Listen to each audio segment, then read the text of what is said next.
Nous avons un très gros herbier de France et on a un très gros herbier du Loiret qui font à peu près les mêmes tailles. La priorité, c'est de décider quelles sont les collections les plus importantes à travailler en ce moment. Pendant les travaux du muséum, les équipes travaillent sans relâche à l'inventaire des collections, notamment sur celui du fonds botanique, constitué d'ouvrages anciens et de 42 000 planches de plantes, des herbiers dont certains datent de près de 200 ans. Ça a toujours intéressé les hommes de connaître les plantes qui les entourent.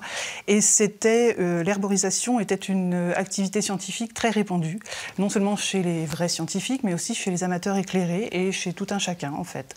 Pratiquement, dans toutes les familles, il y avait au moins un herbier pour connaître les plantes qui poussent autour de nous.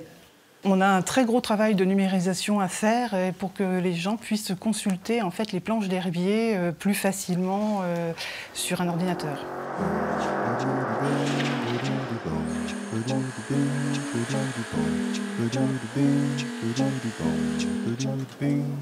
Vladimir est spécialisé en biologie tropicale.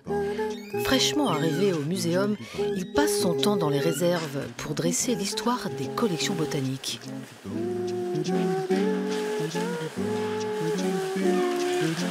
Il a redécouvert tout récemment un herbier exceptionnel, celui de l'Orléanais Jacques-Martial Pelletier-Sautelet, membre de la Société royale des sciences. Moi, avec la recherche que j'ai faite, je me suis rendu compte que Pelletier-Sautelet, il a découvert une plante qui s'appelle patchouli, qui est connue comme patchouli, c'est Pogostemon patchouli, pour la première fois en Europe, qui a décrit patchouli comme une nouvelle plante, une nouvelle espèce pour la science. Comment exposer une planche de patchouli au grand public, montrer des graines, des végétaux? Sur ces questions, les scénographes du futur muséum orléanais ont bien avancé. Nous allons exposer des planches dessinées et nous allons aussi exposer des spécimens séchés entre deux plaques de verre.